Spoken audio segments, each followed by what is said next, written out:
भगवान बुद्ध का मार्ग संदेह के स्वीकार से शुरू होता है। क्या उनका युग भी आज के युग जैसा ही बुद्धिवादी था, संदेहवादी था? और क्या आज के समय में धम्मपद सबसे ज्यादा प्रासंगिक है? नहीं, बुद्ध का युग तो बुद्धिवादी नहीं था, न ही संदेहवादी था। बुद्ध अपने समय से बहुत पहले पैदा हुए थे। अब ठीक समय था बुद्ध के लिए 2500 साल बाद। बुद्ध जैसे व्यक्ति सदा ही अपने समय के पहले होते। जमाने को बड़ी देर लगती है उस जगह पहुंचने में जो बुद्ध पुरुषों को पहले दिखाई पड़ जाता है। बुद्धत्व का अर्थ है देखने की ऊंचाइयां, जैसे कोई पहाड़ पर चढ़ के देखे, दूर सैकड़ों मील तक दिखाई पड़ता है, और जैसे कोई जमीन पर खड़े होकर देखे तो थोड़ी ही दूर तक आंख जाती है। बुद्ध पुरुष सदा ही अपने समय के पहले होते हैं, और इसलिए बुद्ध पुरुषों को सदा ही उनका समय, उनका युग इनकार करता है, अस्वीकार करता है।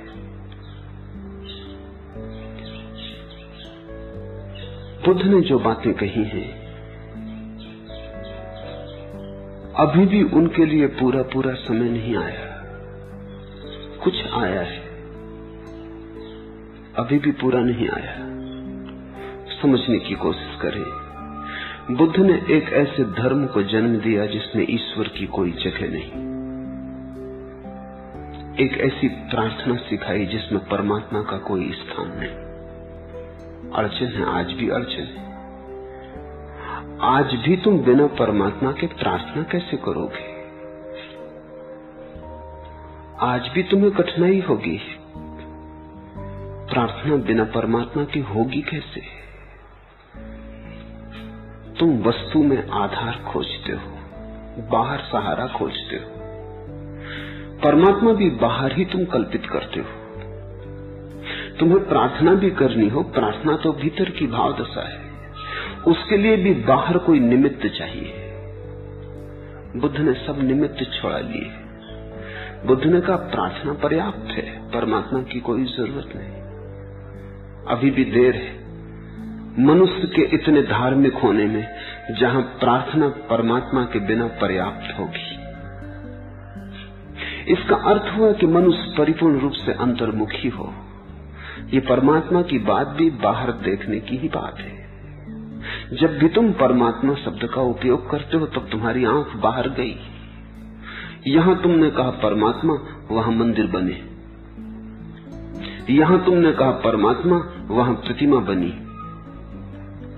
इधर तुम्हारे मन में परमात्मा का ख्याल आया कि कहीं आकाश में तुम्हारी आंख उसे खोजने लगी। कहा परमात्मा, और परमात्मा एक व्यक्ति हो गया, सृष्टा, पृथ्वी को, जगत को बनाने वाला हो गया। फिर तुम झुकते हो। तुम किसी के सामने झुकते हो, तुम्हारा झुकना शुद्ध नहीं। तुम मजबूरी में झुकते हो, झुकना तुम्हारा आनंद नहीं। तुम कारण से झुकते हो, अकारण नहीं। बुद्ध ने कहा प्रार्थना पर्याप्त है, प्रतिमा की कोई जरूरत नहीं। झुकना इतना आनंदपूर्ण है कि किसी के सामने झुकने का बहाना भी क्यों खोजना। इसे थोड़ा समझो, कठिन है, बड़ी दूर की बात है। अभी भी युग आया हुआ नहीं मालूम होता। रोज किताबें बुद्ध पर लिखी जाती हैं। करीब करीब सभी किताबें जो बुद्ध पर लिखी जाती हैं वो यही pरेशानी अनुभव करते हैं लेखक उनके, कि धर्म और बिना ईश्वर के तो फिर नास्तिकता क्या है। बुद्ध ने एक ऐसा धर्म दिया जिसमें नास्तिक होकर भी तुम धार्मिक हो सकते हो। आस्तिकता को शर्त न बनाया, बेशर्त धर्म दिया। आस्तिकता में तो सीमा बन जाती है कि केवल वे ही बुलाए जाएंगे जो मानते हैं। बुद्ध ने कहा मानने न मानने का कोई सवाल नहीं, जो झुकने को तैयार है वे बुला ही लिए गए। और झुकने का कोई संबंध किसी के सामने झुकने से नहीं। ये हमारी आदत गलत है, ये सोचने का ढंग गलत है। क्या तुम अकारण नहीं झुक सकते?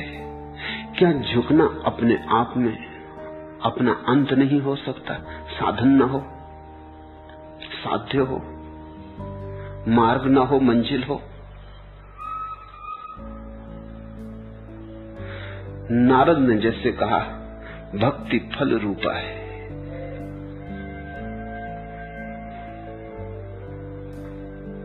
क्या झुकना अपने आप में साध्य रूप नहीं हो सकता? किसी के सामने? बुद्ध कहते हैं कोई सामने होगा तो तुम पूरे झुक ही कैसे पाओगे? अड़चन पड़ेगी, किसी की मौजूदगी बाधा डालेगी, तुम पूरे मुक्त न हो पाओगे। दूसरे की मौजूदगी सीमा बनाएगी, कटघरा खड़ा करेगी, दूसरा देखता है। बुद्ध ने कहा अगर परमात्मा है तो मनुष्य कभी स्वतंत्र ना हो पाएगा। मोक्ष कैसे होगा? दूसरा बना ही रहेगा, बना ही रहेगा, दूसरा देखता ही रहेगा, उसकी आंखें टकटकी तुम पर लगी ही रहेगी, तुम कभी खुल के सहज ना हो पाओगे। बुद्ध ने एक धर्म दिया जो परमात्मा से मुक्त है। बुद्ध ने एक मोक्ष दिया जिसमें परमात्मा की कोई आवश्यकता नहीं। इतनी ऊंचाई पर कोई धर्म कभी नहीं पहुंचा। थोड़ा सोचो तो, धर्म की इतनी ऊंचाई कि परमात्मा भी अनावश्यक हो जाए, प्रार्थना की इतनी बुलंदी कि परमात्मा भी आवश्यक न रह जाए। झुकना अपने आप में इतना परिपूर्ण आनंद है कि इसे दूसरे के सहारे की जरूरत नहीं। सहज स्फूर्त आत्मभाव। लेकिन अगर यहीं तक बात होती तो इतनी बात तो महावीर ने भी कर दी थी। बुद्ध की कुछ विशेषता न थी और महावीर बुद्ध से कुछ वर्ष पहले उम्र में बुजुर्ग थे, कोई 30-40 साल बड़े थे। ये बात तो महावीर ने कह दी थी और महावीर ने कोई नई बात न कही कि जैन परंपरा में महावीर के पहले 23 तीर्थंकर और हो चुके थे। बड़ी पुरानी परंपरा थी, ईश्वर रहित धर्म की भी छोटी धारा थी। जैन कभी बड़े विस्तार रूप में नहीं फैल पाए, फैल नहीं सकते, उनका भी ठीक समय नहीं आया, उनकी भी बात बड़ी समय के पहले हो गई। क्षीण धारा रही लेकिन थी, ये कोई नई बात न थी। अगर बुद्ध ने इतना ही कहा होता तो बुद्ध भी जैन धारा के एक अंग हो जाते। लेकिन बुद्ध ने बुलंदी और भी ऊंची ली, बुद्ध ने पंख और भी बड़े आकाश की तरफ उठाए और बुद्ध ने ऐसी बात कही जिसको समझना तो दूर, कोई कहेगा इस पे भी भरोसा नहीं आता। बुद्ध ने कहा आत्मा भी नहीं, परमात्मा तो है ही नहीं। जिसकी तुम प्रार्थना करो वो तो है ही नहीं, जो प्रार्थना करता है वो भी नहीं, सिर्फ प्रार्थना ही है। जिससे तुम प्रेम करो वो तो है ही नहीं, जो प्रेम करता है वो भी नहीं है, प्रेम पात्र भी नहीं है, प्रेमी भी नहीं है। ध्यान का विषय भी नहीं है और ध्यानी भी नहीं, बस ध्यान है। दोनों किनारे नहीं, द्वैत बिल्कुल नहीं, द्वंद्व बिल्कुल नहीं। बुद्ध ने कहा शून्य है, न परमात्मा है न प्रार्थी। परमात्मा के कारण बाधा पड़ती है, और तुम परमात्मा को तब तक न छोड़ पाओगे जब तक तुम हो। तुम्हारे कारण भी बाधा पड़ती। अब इसे हम समझे, जब तक तुम हो तब तक तुम ये न मान पाओगे कि परमात्मा नहीं। तुम्हारे होने की धारणा में ही परमात्मा के होने की धारणा का बीजारोपण है। मैं हूं तो तू भी होगा। इस विराट तू का नाम ही परमात्मा है। अगर तू नहीं है तो मैं कैसे हो सकता हूं? मैं और तू साथ साथ ही सार्थक, अलग अलग व्यर्थ हो जाते। तो बुद्ध ने पहले तो कहा परमात्मा नहीं, वहां तक महावीर का संग साथ रहा। इसलिए जैन बुद्ध को महात्मा कहते। भगवान नहीं, आदमी भला है, थोड़ी दूर तक गया है, महात्मा है। भगवान नहीं, अभी पूरा नहीं पहुंचा है, आधी बात तक तो साथ गया है, फिर इसका मार्ग अलग हो गया है, फिर इसने तो जड़ ही तोड़ दी। परमात्मा नहीं था ये तो कहा ही, आत्मा भी नहीं। इसने होने की धारणा ही बदल दी, इसने होने की सब सीमाएं उखाड़ दी। बड़ी अड़चन होती है बुद्धि को, कुछ भी नहीं है तो फिर इतना सब है और इस सब के नीचे कुछ भी नहीं। और बुद्ध कहते हैं ये सब जो है, इस सब के भीतर कहीं भी कोई सीमा नहीं। ये विराट है, लेकिन ये विराट कहीं भी बटा हुआ कटा हुआ नहीं। न मैं में बटा है, न तू में बटा है, अविच्छिन्न है ये धारा। इसमें आत्मा कहीं भी नहीं है, इसमें कहीं भी मैं कहने की गुंजाइश नहीं है। जहां मैं कहा वहीं असत्य हुआ। और ये जो बातें बुद्ध ने कही, ये कोई दार्शनिक की बातें न थी,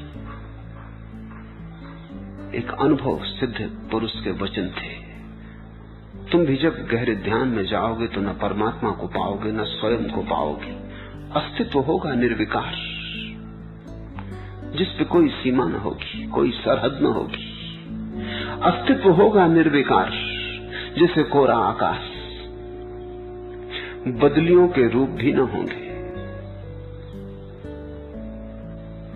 इस परम शून्य को बुद्ध ने निर्वाण कहा। संदेह से शुरू की यात्रा शून्य पर पूर्ण की। संदेह और शून्य के बीच में बुद्ध का सारा बोध है। अभी भी समय नहीं आया। संदेह को धर्म का आधार बनाया और शून्य को धर्म की उपलब्धि। बाकी सारे धर्म विश्वास को आधार बनाते हैं और पूर्ण को उपलब्धि। ये तो बिल्कुल उल्टा हो गया, नाव उल्टा थी।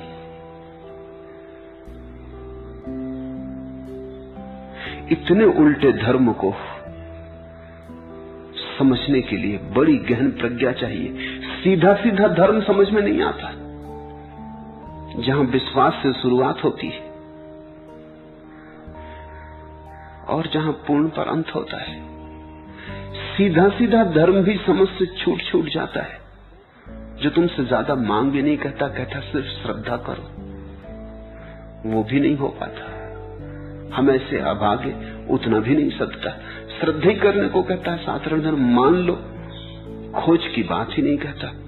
बुद्ध कहते हैं मानने से न चलेगा, बड़ी खोज करनी पड़ेगी। पहले कदम के पहले भी बड़ी यात्रा है। साधारण धर्म कहता है पहला कदम बस तुम्हारे भरोसे की बात है, उठा लो, इससे ज्यादा कुछ करना नहीं, तुमसे ज्यादा मांग नहीं करता। लेकिन बुद्ध का धर्म तो तुमसे पहले कदम पर पहुंचने के लिए भी बड़ी लंबी यात्रा की मांग करता। वो कहता संदेह की प्रगाढ़ अग्नि में जलना होगा, क्योंकि तुम जो भरोसा करोगे वो तुम ही करोगे ना। तुम जो भरोसा करोगे वो तुम्हारी बुद्धि ही करेगी ना। तुम्हारी बुद्धि अगर बाधा है तो तुम्हारी बुद्धि से आया भरोसा सीढ़ी कैसे बनेगा। तुम्हारी बुद्धि में ही अगर रोग है तो उस रोग से जन्मे हुआ विश्वास भी बीमारी ही होगा। इसलिए तो सारी दुनिया पर मंदिर है, मस्जिद है, गुरुद्वारे, इतना विश्वास फैला हुआ है। लेकिन कहीं खबर मिलती धर्म की, कहीं सुगंध उठती धर्म की, कहीं दिए जलते धर्म के। गहन अंधकार है, कहीं कोई चिराग नहीं। मंदिर अंधेरे पड़े, मंदिर अंधेरे ही नहीं पड़े, अंधेरे के सुरक्षा स्थल बन गए। मस्जिदों में अंधेरा शरण पा रहा है। आस्था के नाम पर सब तरह के पाप पलते, विश्वास के नीचे सब तरह का झूठ चलता है। धर्म पाखंड है, क्योंकि शुरुआत में ही चूक हो जाती। पहले कदम पर ही तुम कमजोर पड़ जाते हो, पहले कदम पर ही साहस से खोज नहीं करते। तुम्हारा विश्वास तुम्हारा ही होगा, तुम्हारा विश्वास तुम्हें तुमसे पार ना ले जा सकेगा। इसलिए बुद्ध ने कहा, तोड़ो विश्वास, छोड़ो विश्वास, सब धारणाएं गिरा देनी, संदेह की अग्नि में उतरना है। तो साहसी चाहिए, खोजी चाहिए, अन्वेषक चाहिए, अभियान पर जाने की जिनकी क्षमता हो, चुनौती स्वीकार करने का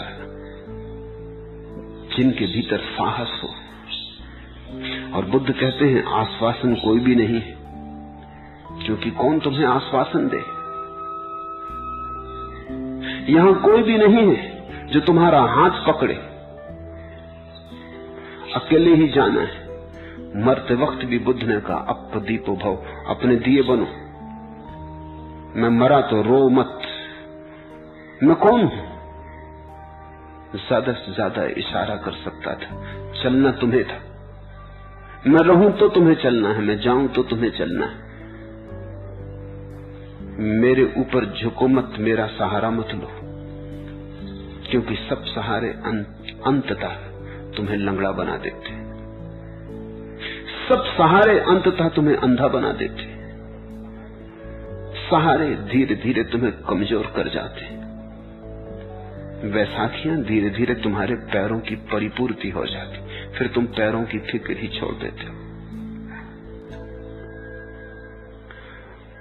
बुद्ध ने कहा, संदेह करो। बुद्ध का धर्म वैज्ञानिक है, संदेह विज्ञान का प्राथमिक चरण है। इसलिए भविष्य में जैसे जैसे लोक मानस वैज्ञानिक होता जाएगा, वैसे वैसे समय बुद्ध के अनुकूल होता जाएगा। जैसे जैसे वैज्ञानिक चित्त का विस्तार होगा, जैसे जैसे लोग सोचने और विचारने की गहनता में उतरेंगे और उधार और बासे विश्वास न करेंगे, हर किसी की बात मान लेने को राजी न होंगे, बगावत बढ़ेगी, लोग हिम्मती होंगे, विद्रोही होंगे, वैसे वैसे बुद्ध की बात लोगों के करीब आने लगेगी। पश्चिम में आज जितना बुद्ध का आदर है किसी और का नहीं, जीसस का भी नहीं। साधारण आदमियों की बात छोड़ दें, लेकिन पश्चिम में जो भी विचारक हैं, चिंतक हैं, वैज्ञानिक हैं, उनके मन में बुद्ध का आदर रोज बढ़ता जाता है। बाकी लोगों के आदर रोज कम होते जाते हैं। बाकी लोग हारती बाजी लड़ रहे हैं, बुद्ध बिना लड़े जीतते चले जाते हैं। क्योंकि जो बड़ी बात बुद्ध ने कही वो ये है कि हम तुमसे मानने को नहीं कहते, खोजने को कहते हैं। ये सूत्र है विज्ञान का। जब खोज लेंगे तो मानेंगे, बिना खोजे कैसे मान लेंगे? किसी दूसरे के बताए कहीं सत्य मिला है? सत्य इतना सस्ता नहीं। सत्य कोई संपत्ति नहीं है कि पिता मरे और बेटे के नाम वसीयत कर जाए। नहीं, सत्य कोई प्रसाद है कि गुरु अनुकंपा करे और दे दे। देने लेने की बात ही नहीं, खोजना पड़ेगा, कंटकाकीर्ण मार्गों पर चलना पड़ेगा। लहू लुहान, थके हारे पहुंच जाओ सौभाग्य। जरूरी नहीं है कि पहुंच ही जाओ,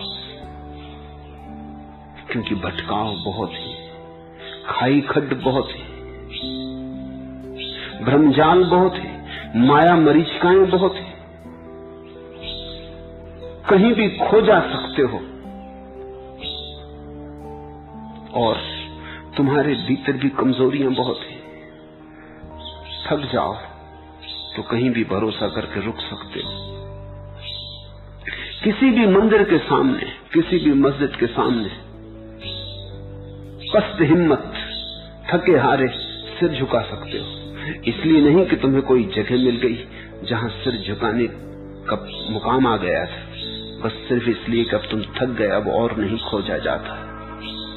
तुम ख्याल करना, तुम्हारे झुकने में कहीं पस्त हिम्मती तो नहीं, कहीं सिर्फ हार गए, पराजित हो गए, ऐसा तो नहीं। हारे को हरिनाम, कहीं ऐसा तो नहीं कि हार गए अब करें क्या, तो हरिनाम जपने लगे। कहीं ऐसा तो नहीं है कि धर्म तुम्हारी मजबूरी है, असहाय अवस्था है।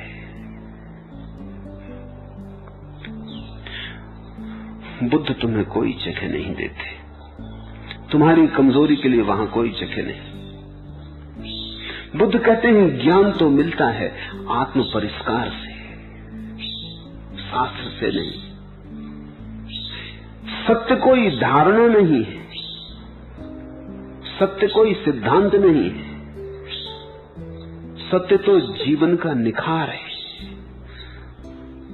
सत्य तो ऐसा है जैसे सोने को कोई आग में डालता है तो निखरता है, जलता है, पिघलता है, तड़पता है, निखरता है, व्यर्थ जल जाता है, सार्थक बचता है। सत्य तो तुम में है, कूड़े करकट में दबा है, और जब तक तुम आंख से न गुजरो तुम उस सत्य को कैसे खोज पाओगे। जल्दी मत करना, बुद्ध कहते हैं भरोसा कर लेने की। भरोसा तभी करना जब संदेह करने की जगह ही न रह जाए। इस फर्क को ख्याल में लो। दूसरे धर्म कहते हैं भरोसा कर लो, संदेह के विपरीत। संदेह को ओझल कर दो, आंख से उपेक्षा कर दो। संदेह है माना, तुम भरोसा कर लो। संदेह को दबा दो भरोसे की राख में, संदेह को भूल जाओ भरोसे की आड़ में, भरोसे की छाया में टिक जाओ। ढांक लो अपना सिर, जैसे शुतुरमुर्ग दुश्मन को देख के रेत में सिर गपा लेता है, ऐसे चारों तरफ संदेह ने तुम्हें घेरा है। तुम अपने सिर को आस्था के रेत में दबा लो, भूल जाओ। देखो ही मत आंख खोल के, क्योंकि आंख खोल के देखोगे तो संदेह उठेंगे। और धर्म कहते हैं कि श्रद्धा कर लो संदेह के विपरीत। बुद्ध कहते हैं संदेह कर लो, पूरी तरह कर लो, इतना कर लो कि संदेह गिर जाए और श्रद्धा का आविर्भाव हो। वो बड़ी अलग बात है, वो बिल्कुल ही अलग बात है। और धर्मों की श्रद्धा संदेह के विपरीत है, बुद्ध की श्रद्धा संदेह का अभाव है। जब संदेह नहीं बचता तो जो बचती है वही श्रद्धा है। इसलिए पहले संदेह से जूझ लो। अगर संदेह के रहते श्रद्धा कर ली तो ऊपर ऊपर श्रद्धा होगी, भीतर भीतर संदेह होगा, और जो भीतर है वही निर्णायक है। किसे धोखा देना है, ऊपरी वस्त्रों से कुछ भी ना होगा।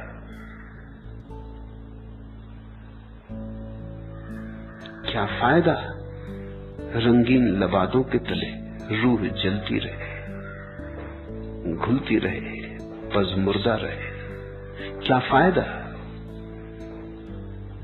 वो तुम्हारे भीतर जो दबा है वही तुम हो। बुद्ध कहते हैं उसे बाहर निकाल लो। उससे छुटकारा पाने का एक ही उपाय है, उसे रोशनी में ले आओ। ऐसा नहीं कि बुद्ध श्रद्धा के विरोधी, वस्तुतः तो बुद्ध ही श्रद्धा के पक्षपाती, लेकिन उनकी श्रद्धा हिम्मतवर की श्रद्धा है, कमजोर की नहीं, कायर की नहीं। उनकी श्रद्धा साहसी की, दुस्साहसी की श्रद्धा है। उनकी श्रद्धा वैज्ञानिक की श्रद्धा है, अंधविश्वासी की नहीं। अभी समय नहीं आया, आता लगता है, पहली पगध्वनियां सुनाई पड़ने लगी, पहली किरण सुबह की फूटी, उनका समय आता लगता है। भविष्य बुद्ध का है। जब राम और कृष्ण क्राइस्ट और जरथुस्त्र के दिए बुझने को होंगे, जब उनके दिए आखिरी घड़ियां गिनते होंगे, तब बुद्ध का सूरज उगेगा।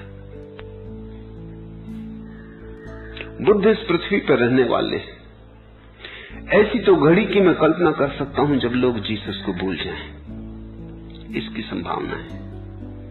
ऐसी घड़ी की कल्पना भी करनी मुश्किल है जब बुद्ध को भूल जाए, क्योंकि रोज रोज लोग चिंतनशील बनेंगे, रोज रोज हिम्मतवर होंगे, रोज रोज आदमी बड़ा हो रहा है, प्रौढ़ हो रहा है, बचपने की बातें खो रही हैं।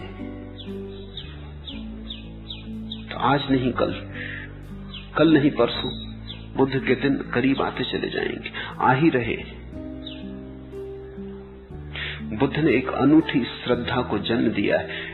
श्रद्धा की बात ही नहीं की, क्योंकि श्रद्धा की बात क्या करनी। जब बीमारी नहीं होती तो तुम स्वस्थ होते हो, जब संदेह नहीं होता तो तुम श्रद्धालु होते हो।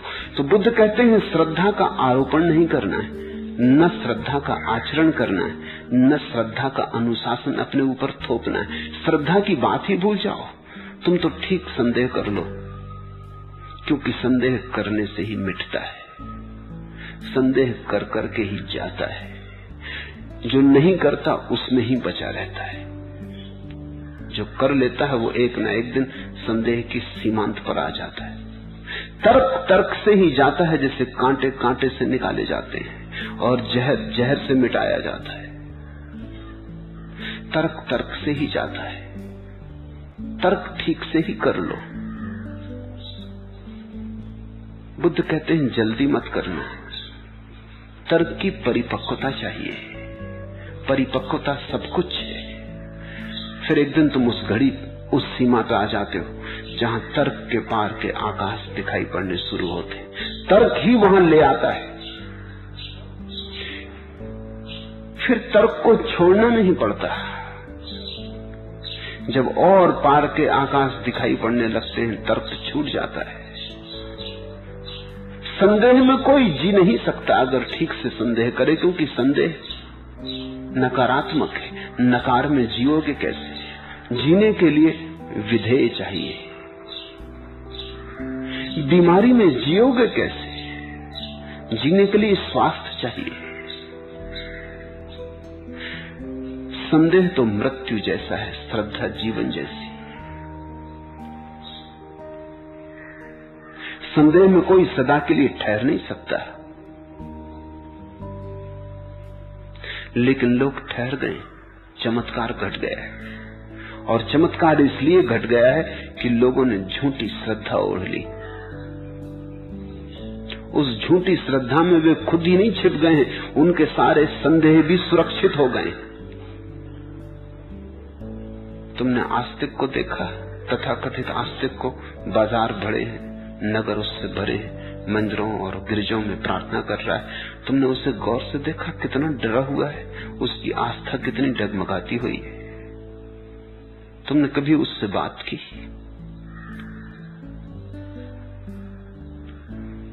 डरता है, उसकी सांस फूल आती है अगर संदेह की बात करो। अगर प्रार्थना करते तुम उससे पूछो कि सच में तुम्हें पक्का भरोसा है कि ईश्वर है। मेरे एक शिक्षक थे, बूढ़े हो गए। जब गांव जाता था उनके पास जाता था। आखिरी बार गया तो उन्होंने खबर भेजी कि मत आना। फिर भी मैं गया।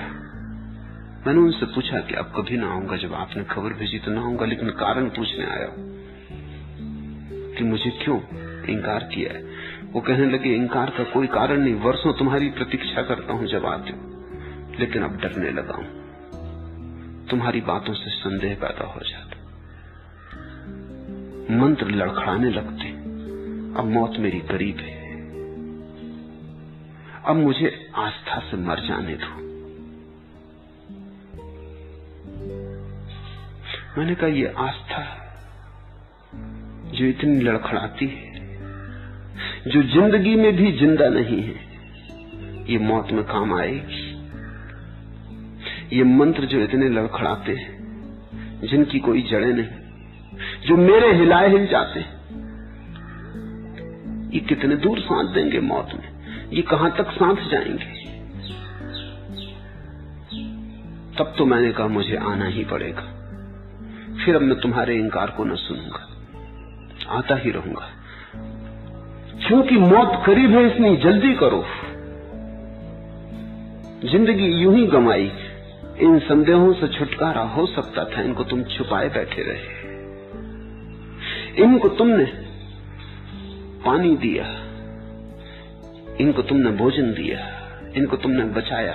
तुम्हारी आस्था इनके लिए शक्तिदायी हुई, तुम्हारी आस्था ने इनके ऊपर कंबल लपेटा। ये मुरझा गए होते, ये मर गए होते, लेकिन तुमने इन्हें न मरने दिया। और अब मौत करीब आती है, तुम मरने के करीब हो तो भी तुम इनको बचा रहे हो। अब तो जल्दी करो, अब तो इनको उभर आने दो। कोई हर्जा नहीं कि तुम संदेह करते हुए ही मर जाओ। उतना साहस तो कम से कम साथ होगा, उतना आत्मविश्वास तो कम से कम साथ होगा। उस परमात्मा के सामने प्रार्थना करते हुए मर रहे हो जिस पे तुम्हें भीतर भरोसा ही नहीं। तुम्हारी प्रार्थना झूठी, तुम्हारा प्रेम झूठा। झूठ से कहीं कोई सत्य तक पहुंचा है। बुद्ध ने संदेह दिया, इसलिए नहीं कि बुद्ध का युग बुद्धिवादी था, नहीं, बुद्ध बुद्धिवादी थे। वो प्रगाढ़ संदेह से ही श्रद्धा तक पहुंचे थे। उन्होंने लंबे और कठिन मार्ग से यात्रा की थी, लेकिन लंबे और कठिन मार्ग से ही यात्रा होती है, कोई शॉर्टकट है ही नहीं। तुम जिसको श्रद्धा माने हो वो शॉर्टकट है। तुम बिना गए, बिना कहीं पहुंचे, बिना कुछ हुए श्रद्धा कर लियो। तुम्हारी श्रद्धा नपुंसक है, तुम जानते हो भली भांति।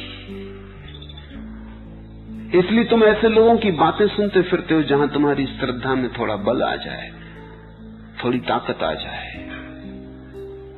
तुम भयभीत हो। तुम्हारे शास्त्रों में लिखा है नास्तिकों की बातें मत सुनना। नास्तिक कुछ कहे तो कान में अंगुलियां डाल देना। इन शास्त्रों को छुट्टी दो, ये शास्त्र कमजोरी सिखाते। ये शास्त्र परमात्मा तक कैसे ले जाएंगे? जो आस्था इतनी डरपोक हो कि नास्तिक की बात सुनने से कपटी हो, इससे तो नास्तिक बेहतर। कम से कम उसके शास्त्रों में कहीं तो नहीं लिखा है कि आस्तिक की बात सुनने से डरना। लगता है उसकी नास्तिकता में उसका भरोसा ज्यादा है तुम्हारी आस्तिकता से, और जिस तक तुम्हें ही भरोसा नहीं, उससे क्या सिद्ध हो सकता है? तो ध्यान रखना, बुद्ध ने संदेह दिया। संदेह प्रक्रिया है श्रद्धा को पाने की। संदेह करते करते तुम संदेह से मुक्त हो जाते हो। संदेह में चलते चलते तुम उस जगह आ जाते हो जहां श्रद्धा का सूरज उगता है।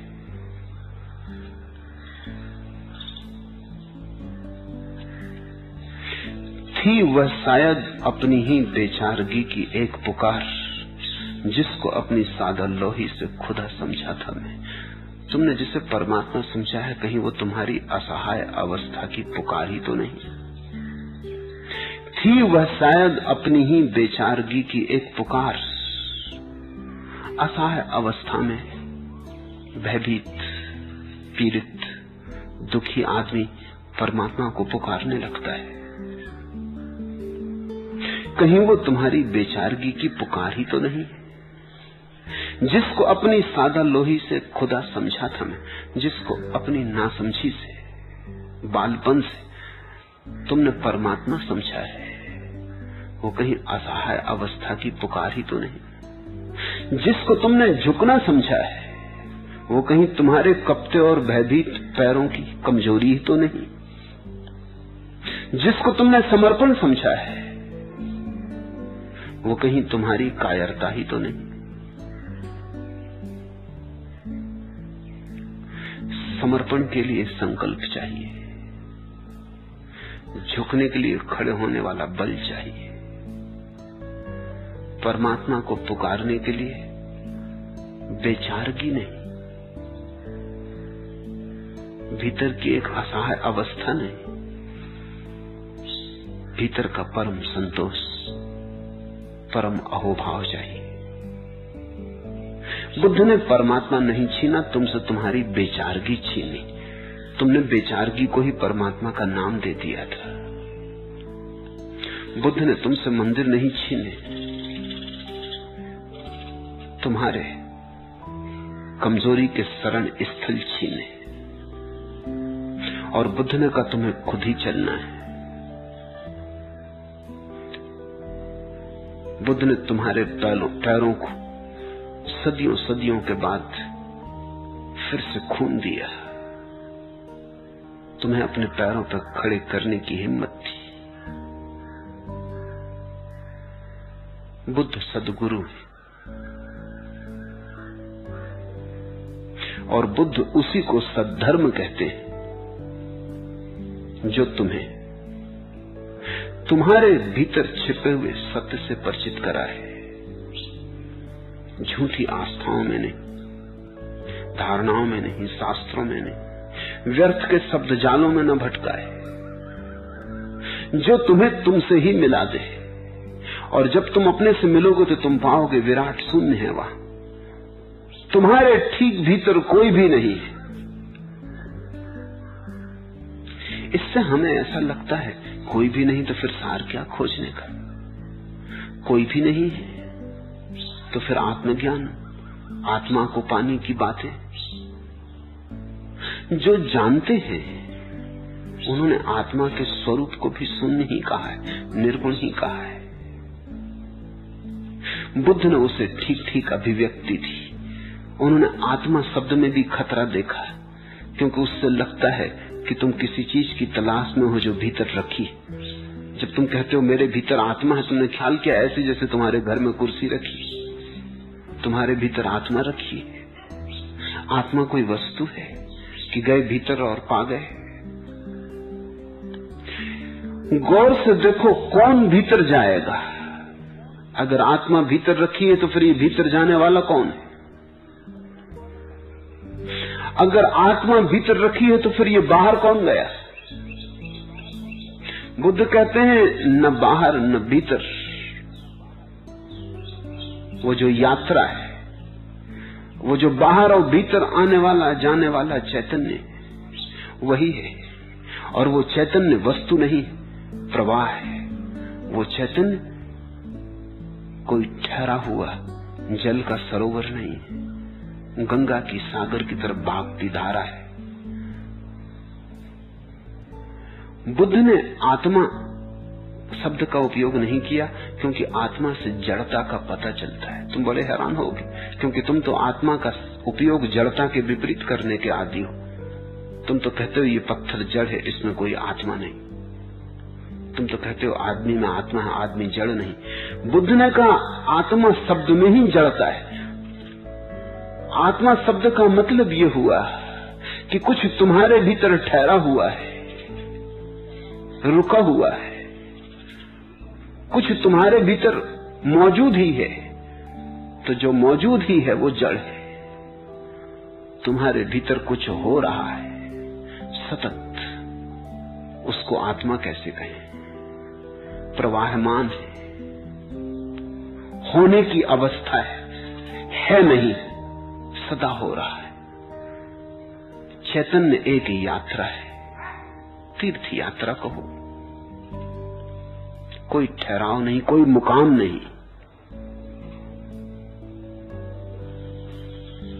चलते जाने का नाम है, होते जाने का नाम है, और ये होना कभी पूरा नहीं होता। क्योंकि जो पूरा हो जाए तो फिर जड़ता है। इसलिए बुद्ध की बात को समझना कठिन है, बुद्ध हुए बिना समझना कठिन है। लेकिन बुद्ध कहते हैं मानना मत, समझना हो तो तैयारी रखना यात्रा की, मानना हो तो किसी और द्वार पर जाके सो रहना। बुद्ध का द्वार तुम्हारे लिए नहीं। भगवान बुद्ध का मार्ग संदेह के स्वीकार से शुरू होता है। क्या उनका युग आज के युग के जैसा ही बुद्धिवादी था? नहीं, युग से कोई संबंध नहीं।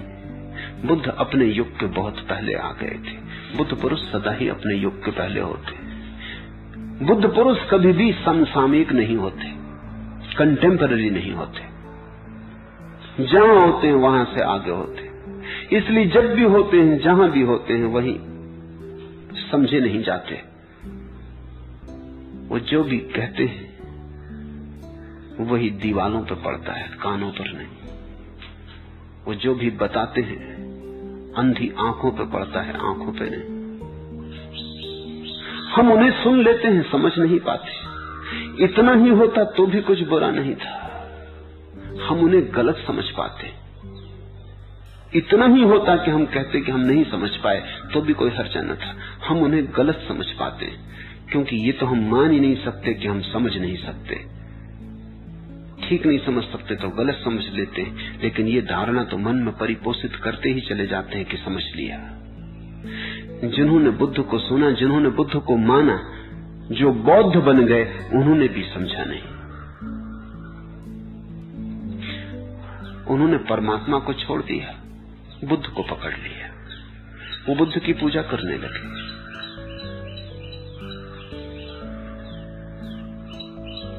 बात कुछ बनी नहीं। पुराने मंदिर हट गए, नया मंदिर आ गया।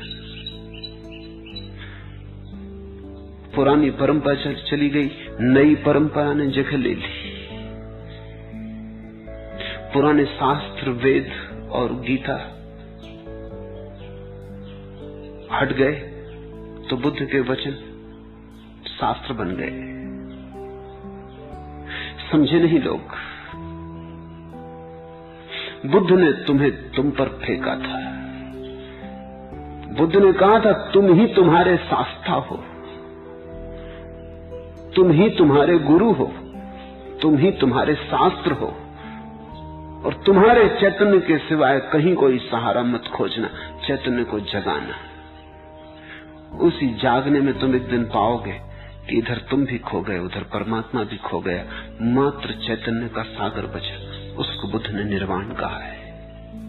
जहां बूंद सागर से एक हो जाती, जहां बूंद पाती है कि सागर ही है। लेकिन बुद्ध ने सभी शब्द नकारात्मक उपयोग किए, वो भी तुम्हारी वजह से। कोई अड़चन न थी कि वो शून्य की जगह पूर्ण कह देते। कोई अड़चन न थी तुम्हारे कारण, क्योंकि जैसे ही कोई विधेयक शब्द उपयोग किया जाए तुम तत्क्षण श्रद्धा करने को तैयार हो। तुम चलने को राजी नहीं हो, तुम विश्वास करने को राजी हो। तो बुद्ध ने सब नकारात्मक शब्दों को उपयोग किया, मोक्ष तक का उपयोग नहीं किया।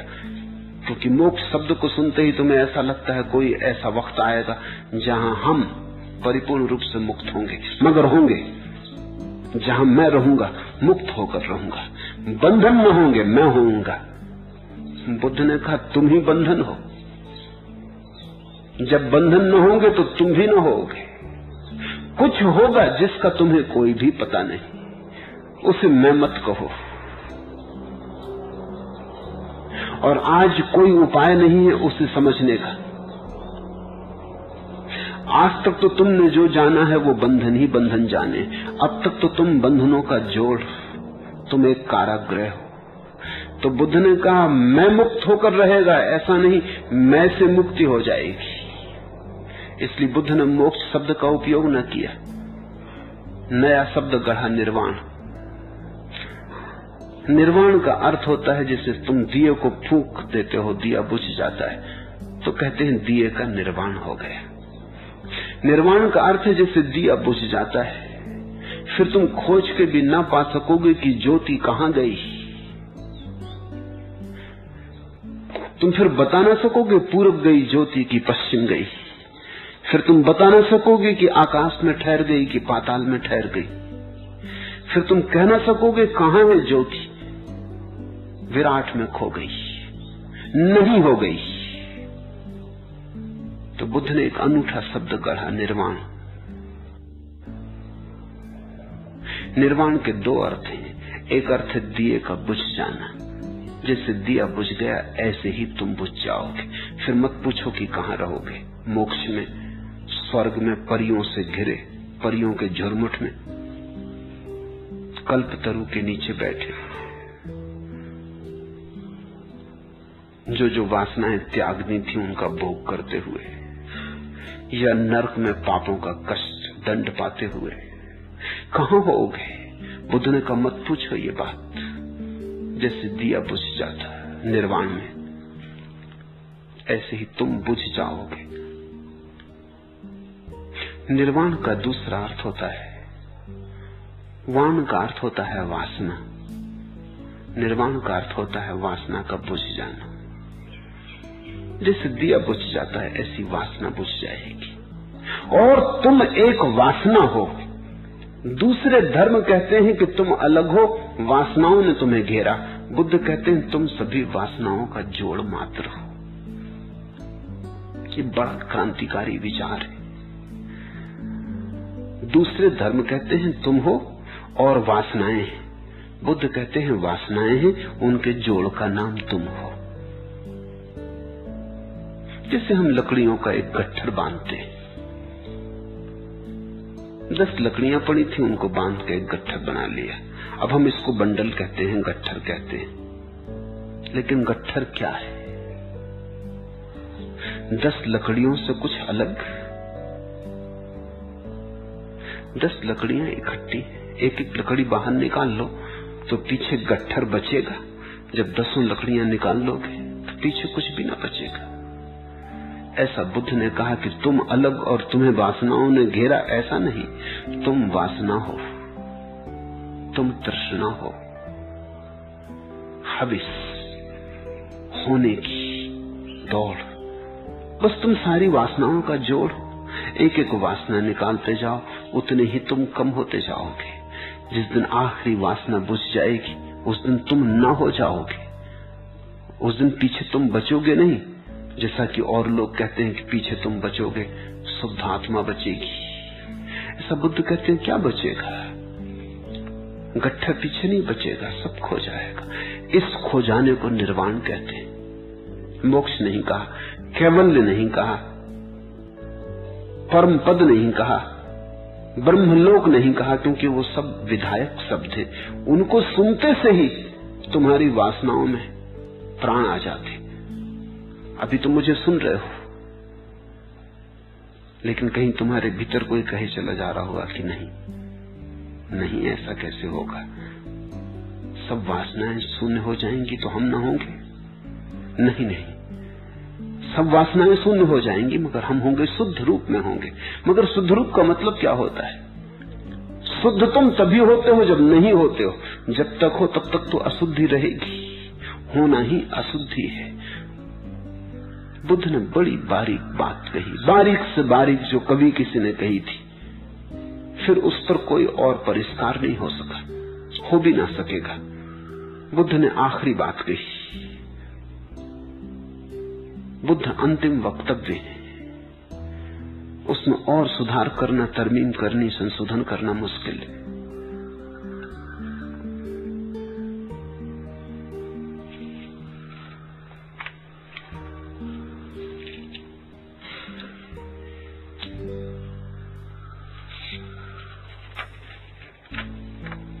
दूसरा प्रश्न, आपका ही वचन है, समझ आवश्यक है पर पर्याप्त नहीं। बुद्धि के पास अवश्य एक छोटा सा द्वीप है, प्रकाशित, लेकिन वह द्वीप एक अर्ध प्रकाशित सागर में, और वह अर्ध प्रकाशित सागर एक पूर्णतः अप्रकाशित महासागर में। क्या इस वक्तव्य पर प्रकाश डालने की कृपा करेंगे? निश्चित ही समझ आवश्यक है। अनावश्यक तो इस जगत में कुछ भी नहीं, अन्यथा होता ही नहीं। है तो आवश्यक ही होगा, है तो आवश्यकता से ही है। अनावश्यक होगा ही कैसे, होगा ही क्यों? अनावश्यक आएगा कहां से? आया है, सिलसिला है, संबंध है, कार्य कारण का कोई प्रवाह, जोड़ है। समझ उपयोगी है, क्योंकि समझ ही तो तुम्हें समझाएगी कि समझ काफी नहीं। समझ से ही तो तुम समझोगे कि समझ के पार जाना है। समझ ही तो तुम्हें जगाएगी कि समझ की नींद से उठो। बहुत देखे सपने विचारों के, प्रत्यय और धारणाओं के जाल में बहुत जिए, अब उठे। सुबह हुई, भोर हुई। कौन तुम्हें जगाएगा लोभ से? कौन तुम्हें जगाएगा क्रोध से? कौन तुम्हें जगाएगा काम से? अगर कोई सदगुरु के वचन भी सार्थक हो जाते हैं तुम्हें जगाने में, तो इसीलिए कि उस सदगुरु के वचन तुम्हारी समझ के साथ, तुम्हारी सोई हुई समझ के साथ कोई संबंध स्थापित कर लेते। किसी सदगुरु के वचन अगर तुम्हें जगाने में समर्थ हो जाते हैं तो इसीलिए कि तुम्हारी समझ और सदगुरु के बीच सेतु बन जाता है, अन्यथा कोई उपाय न था। पत्थरों को तो जगाऊं, सुनते रहेंगे, पड़े रहेंगे। तुम में भी बहुत पत्थर हैं जो सुनते रहेंगे, पड़े रहेंगे। किसी के भीतर समझ होगी तो करवट लेगी, अंगड़ाई लेगी, जगेगी। देख के कर्रो फर दौलत का तेरा जी ललचाए। धन को देखकर ईर्षा जगती, महत्वाकांक्षा जगती। देख के कर्रो फर दौलत का तेरा जी ललचाए। सूंघ के मुस्की जुल्फों की बू नींद सी तुझको आए। जैसे बेलंगर की कश्ती लहरों में बोला है। मन की मौज में तेरी नीयत यूं है डामाडोल। तौल अपने को तौल, लेकिन तौलने का तो एक ही सूत्र है, भीतर की समझ। थोड़ी देखना शुरू करे। तुमने अब तक अपनी समझ का एक ही उपयोग किया है, नासमझी को साथ दिया है। क्रोध करना है तो तुमने समझ का सहारा दिया है क्रोध को।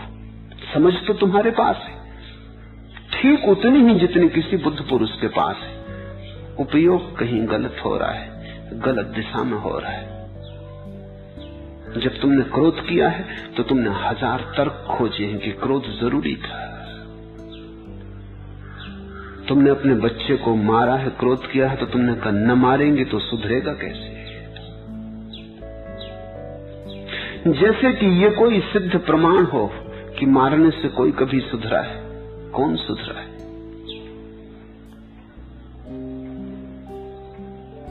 नहीं, लेकिन बहाना है।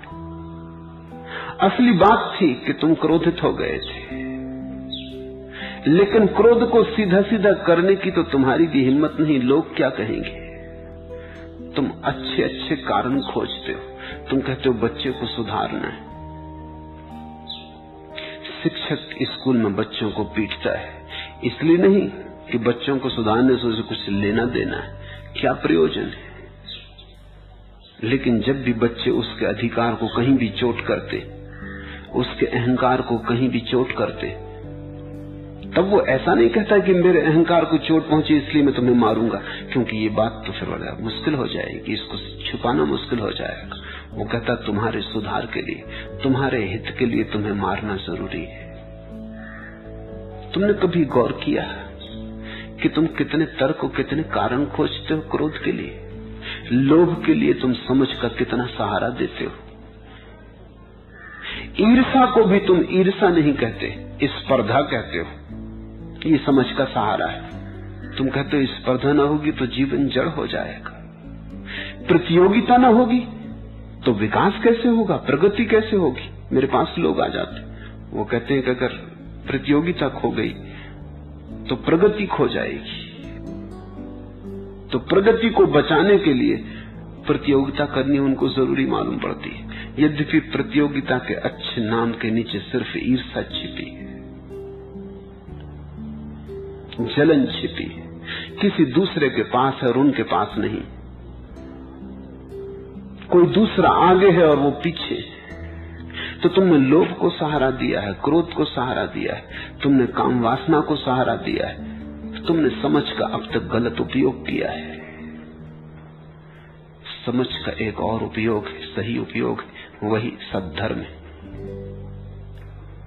वो उपयोग है क्रोध को समझने के लिए समझ का उपयोग। क्रोध क्या है, लोभ क्या है? जिसने क्रोध को समझा वो क्रोध से दूर हटने लगा, जिसने लोभ को समझा वो लोभ से दूर हटने लगा, क्योंकि लोभ ने सिवाय नरकों के और कुछ बनाया नहीं तुम्हारे लिए, और क्रोध ने दूसरों को जलाया, जलाया हो न जलाया हो तुमको तो जलाया ही। क्रोध से तुमने दूसरों पर कुछ अंगारे फेंके जरूर, लेकिन अंगारों को पहले अपने भीतर तो पैदा करना पड़ता है। जब तुम किसी को गाली देते हो तो दूसरे को चोट पहुंचेगी न पहुंचेगी ये उस पर निर्भर है, तुम्हारी गाली पर नहीं।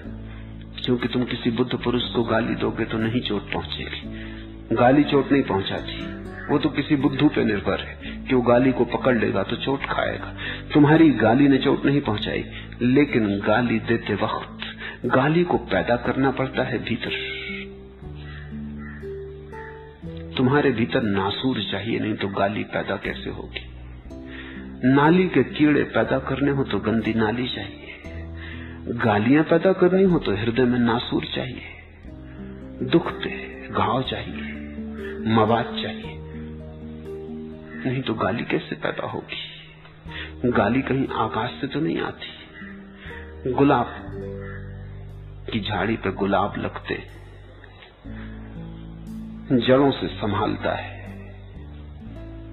तब गुलाब की झाड़ी पर गुलाब लगते हैं। तुम्हारी झाड़ी पर गालियां लगती हैं तो जड़ों से आती होंगी,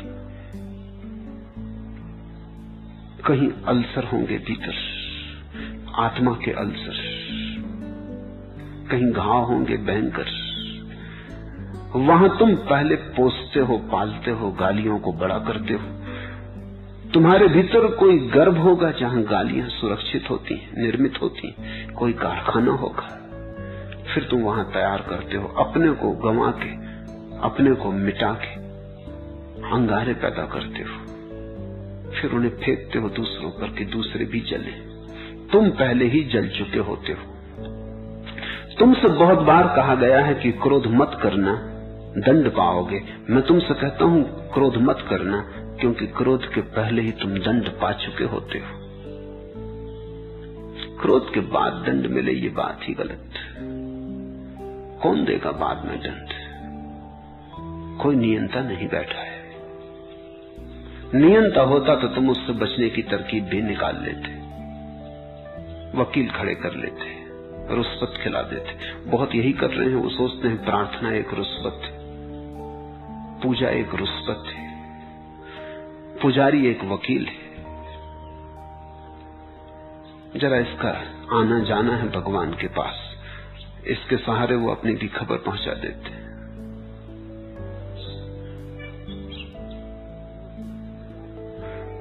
नहीं, गाली देने के पहले ही तुम्हें दंड मिल चुका। लोभ करने के पहले ही, लोभ के पालने में ही तुम सड़ चुके। अब और दंड की कोई जरूरत नहीं, काफी हो गई बात। समझ का दूसरा उपयोग है क्रोध को समझो, सहारा मत दो। और जैसे ही तुम बिना सहारा दिए क्रोध को देखोगे तुम पाओगे ये तो जहर था, ये तो आत्मघात था। तुम कर क्या रहे थे अब तक? अपने को मिटाने में लगे थे।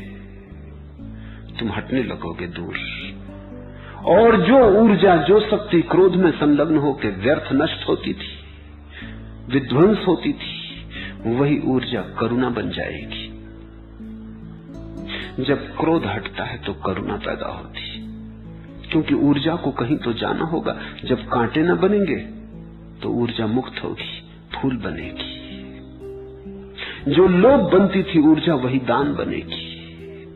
जो काम बनती थी ऊर्जा वही प्रेम बनेगी। और अनंत सीढ़ियां हैं आत्म जीवन की। धीरे धीरे तुम ऊपर उठते जाते हो, गुरुत्वाकर्षण तुम्हें खींचता नहीं। एक ऐसी घड़ी आती है सद्धर्म की जहां तुम्हें पंख लग जाते, जहां तुम प्रसाद रूप हो जाते हो, जहां तुम्हें कोई बाधा नहीं रह जाती।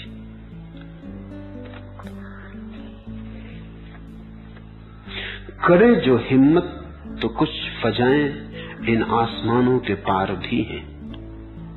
करे जो हिम्मत तो कुछ फजाएं इन आसमानों के पार भी हैं।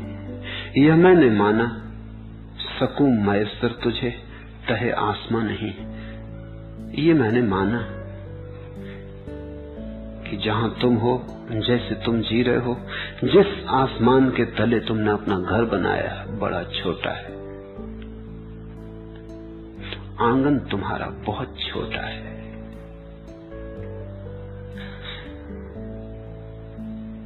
रहने योग्य नहीं तुम जिस काल कोठरी में रह रहे हो। काम, क्रोध, लोभ, मोह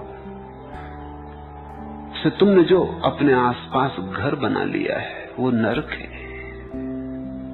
यह मैंने माना सकूं मैसर तुझे तहे आसमां नहीं। ये जो छोटा सा आसमान तुम्हारे जीवन का है, इसके नीचे कोई सुकून, कोई शांति, कोई आनंद संभव नहीं, ये माना। लेकिन घबराने की कोई बात नहीं। करे जो हिम्मत तो कुछ फजाएं इन आसमानों के पार भी। आसमानों के पार और भी आसमान है, आसमानों के पार और भी आसमान है। आसमानों का कोई अंत नहीं। इस अनंत आसमानों के विस्तार को बुद्ध ने शून्य कहा है। ये शून्य वही है जिसको उपनिषद ब्रह्म कहते हैं। इस अनंत आसमानों के साथ अपने को एक कर लेने को बुद्ध ने निर्वाण कहा है। ये निर्वाण वही है जिसको और बुद्ध पुरुषों ने मोक्ष कहा है।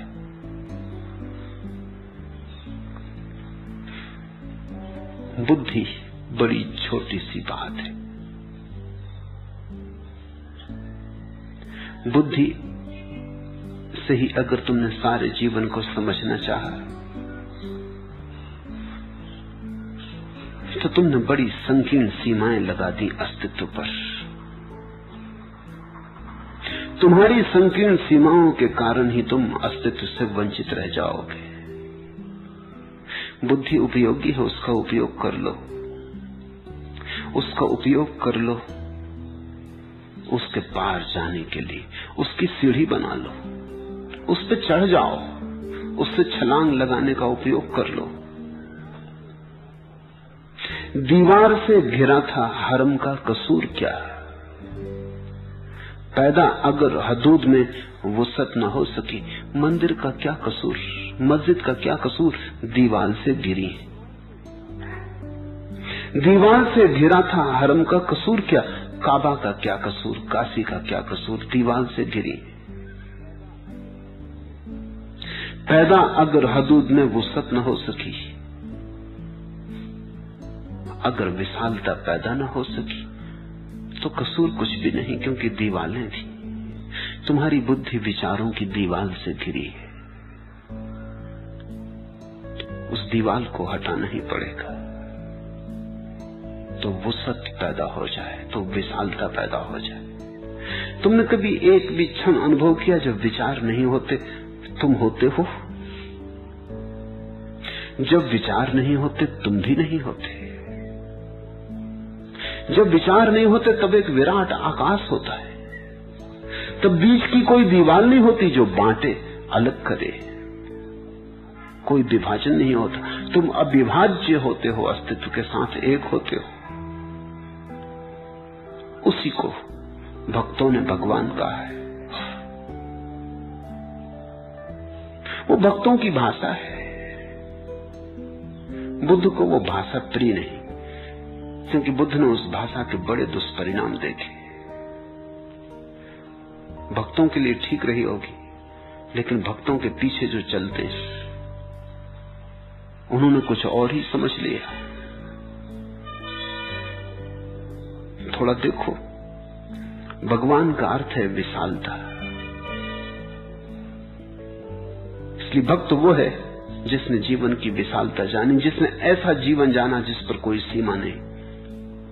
लेकिन फिर हिंदू भक्त है, वो हिंदू भगवान की पूजा करता है, उसका भगवान भी सीमित है। फिर ईसाई है, वो ईसाई भगवान की पूजा करता है, उसका भगवान भी सीमित है। भगवान का अर्थ ही है जो असीम हो, और अंधों ने भगवान पर भी सीमाएं लगा दी। उन्होंने विशालता के चारों तरफ भी दीवार खड़ी कर दी। उन्होंने कहा ये हमारी विशालता है, वो तुम्हारी विशालता है, ये अलग अलग है। उन्होंने एक दूसरे के सिर भी फोड़े, मंदिर तोड़े, मस्जिदें चलाई। लेकिन सारी सीमाएं मूलतः बुद्धि की सीमाएं हैं, और जब तक भीतर बुद्धि विशाल न हो जाए तब तक तुम बाहर मंदिर मस्जिद खड़े करते ही रहोगे, उससे कोई भेद ना पड़ेगा। समझ जरूरी है, छोटा सा द्वीप है समझ का, जिस पे थोड़ी रोशनी, उसका उपयोग कर लो। उस रोशनी को हाथ में ले लो, उस रोशनी की मसाल बना लो, तो द्वीप के चारों तरफ घना अंधकार है, तुम मसाल लेके चल पड़ो। तुम जहां रहोगे वहां अंधकार न रहेगा। समझ सीमित घेरे में न रह जाए तो मसाल बन जाती, फिर तुम जहां जाते हो वही तुम्हारा मार्गदर्शन करती। अगर सीमित घेरे में रह जाए तो बंधन बन जाती, तो फिर तुम डरने लगते हो अंधेरे में जाने से। तुम ऐसे आदमी हो जिसने घर में दिया जला रखा है, बाहर जाने से डरता है क्योंकि बाहर अंधेरा है। मैं तुमसे कहता हूं बाहर अंधेरा है, माना, और अंधेरे में जाने से डर है, ये भी माना। दिया हाथ में क्यों नहीं उठा लेते? दियों को साथ बाहर क्यों नहीं ले जाते? जहां जाओ दियों को साथ ले जाओ, तुम जहां रहोगे वहां अंधेरा ना रहेगा। समझ की मसाल बनानी जरूरी है। समझ को ठोक के कहीं गाड़ मत दो, हिंदू मुसलमान की मत बनाओ, मंदिर मस्जिद में सीमित मत करो, मुक्त रखो, मसाल बना लो। जहां जाओगे वहां रोशनी बढ़ती जाएगी। इस अनंत विस्तार में तुम समझ की नाव बना लो। इसको तुम राह की खूंटी मत बनाओ, उससे बंधो मत, नाव बना लो। ये तुम पर निर्भर है। जिस लकड़ी से खूंटी बनती है, जिससे तुम बनते हो, उसी लकड़ी से नाव भी बन जाती है।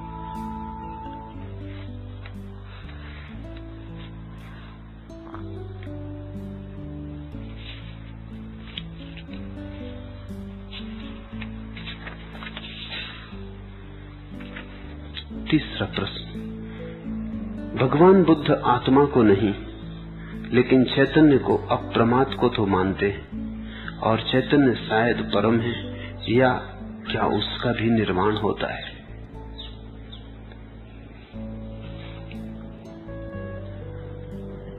कठिन होगा समझना। चैतन्य का भी निर्वाण हो जाता है, क्योंकि चैतन्य की जरूरत तभी तक है जब तक तुम्हारे भीतर अचैतन्य है, अचेतना है। जब तक घर में अंधेरा है तभी तक रोशनी की जरूरत है, और जब तक भीतर बीमारी है तभी तक औषधि की जरूरत है। और जब बीमारी ही चली गई तो औषधि का क्या करोगे? और जब अंधेरा ही न रहा तो रोशनी को क्या करोगे?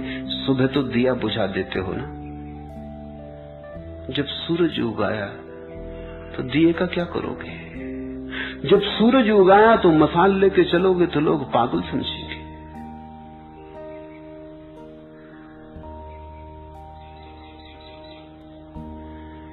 एक ऐसी घड़ी आती है आखिरी, जहां चैतन्य की भी जरूरत नहीं रह जाती। इतना विराट चैतन्य चारों तरफ फैला होता है कि अपने चैतन्य का क्या सवाल, उसको भी ढोना बोझ मालूम पड़ने लगता है। होने ही को है ए दिल तकमील मोहब्बत की, एहसास से मोहब्बत भी मिटता नजर आता है।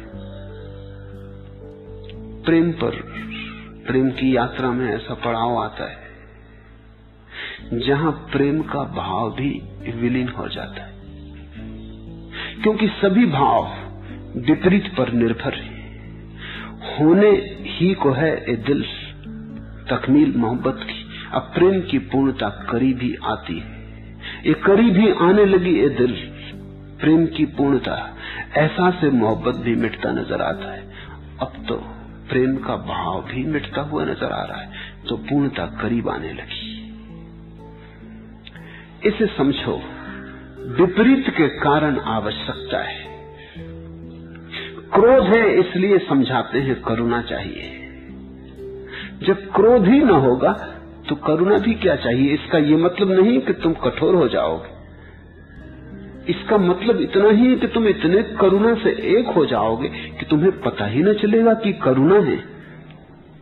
करुणा का पता भी कठोर लोगों को चलता है। तुम रास्ते पे किसी को दान दे आते हो तो तुम कहते फिरते हो कि दान दे आए, ये लोभी आदमी का लक्षण है। लोभ के कारण दान का पता चला।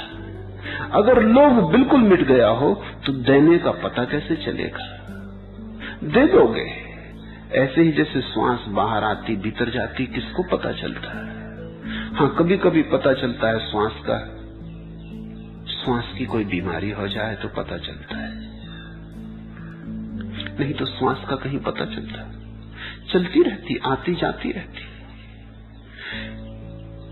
स्वास्थ्य का कोई पता नहीं चलता, बीमारी का ही पता चलता है। तुम्हें प्रेम का पता चलता है क्योंकि तुम्हारे भीतर घृणा अभी भी मौजूद है।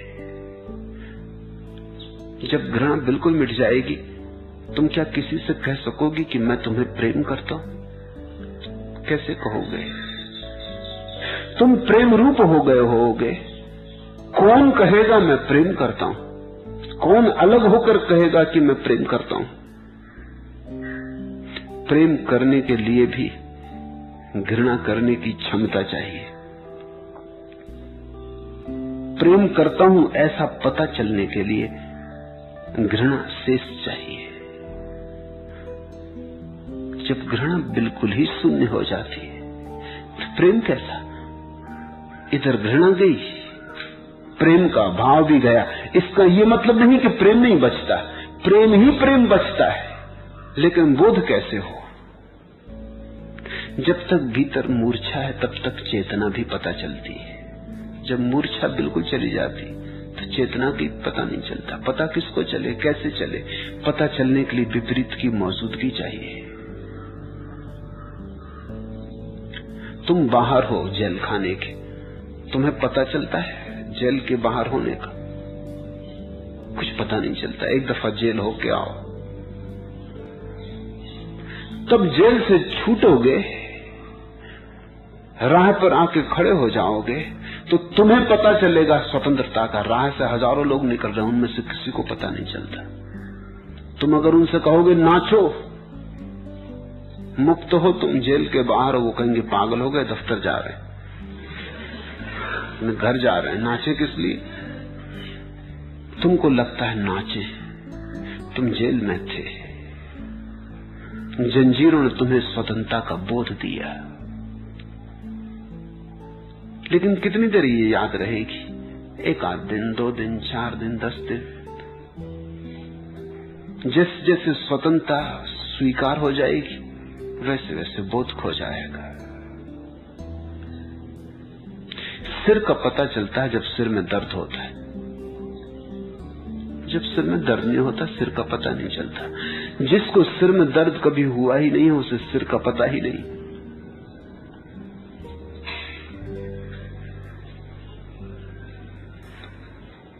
शांति का पता चलता है क्योंकि अशांति है। विश्राम का पता चलता है क्योंकि थकान है। प्रकाश का पता चलता है क्योंकि अंधकार है, जीवन का पता चलता है क्योंकि मौत है। जिन्होंने अमृत जीवन को जाना, उनको धीरे धीरे जीवन का पता भी नहीं चलता। जहां मृत्यु नहीं है वहां जीवन का पता कैसे चले। होने ही को है ये दिल तकमील मोहब्बत की, ऐसा से मोहब्बत भी मिटता नजर आता है। आज इतना है।